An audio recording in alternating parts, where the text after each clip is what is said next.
എല്ലാവരും ഒരു തവണ കൂടി അല്ലാഹ് എന്ന് പറഞ്ഞേ. ആണുങ്ങളും പെണ്ണുങ്ങളും എല്ലാവരും ഒരുമിച്ച് പറഞ്ഞേ. ഇനി ഒന്നിങ്ങനെ ആലോചിച്ച് നോക്കിയാ, ഉസ്താദുമാരോടല്ലേ, ബാക്കി നമ്മളെ പ്രിയപ്പെട്ടവരോട് ചോദിക്കാം.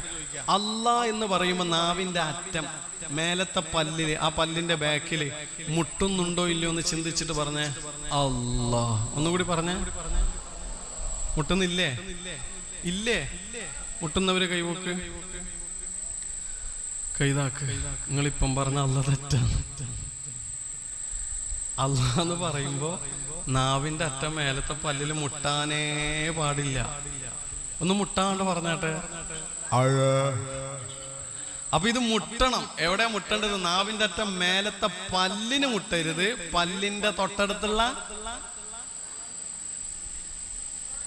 നൊണ്ണ്, മോണ, ഊന് എന്നൊക്കെ പറയും.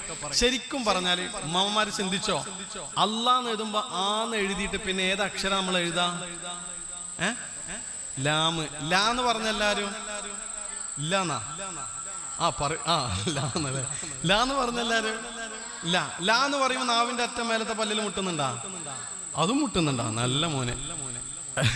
ഒന്നും കൂടി പറഞ്ഞു നോക്കിയല്ല. നാവിന്റെ അറ്റം മേലത്തെ പല്ലിൽ മുട്ടുന്നുണ്ടാ? ഇല്ല.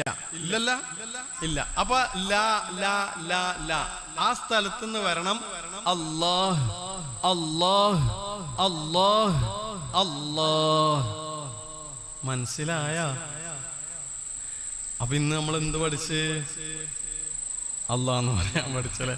അങ്ങനെ എന്തെല്ലാം തെറ്റ് വരുന്നുണ്ടെന്ന് അറിയാം നമ്മളറിയാതെ. ഇപ്പൊ സൂറത്ത് ഫാത്തിഹയില് ഒരു അക്ഷരമുണ്ട്.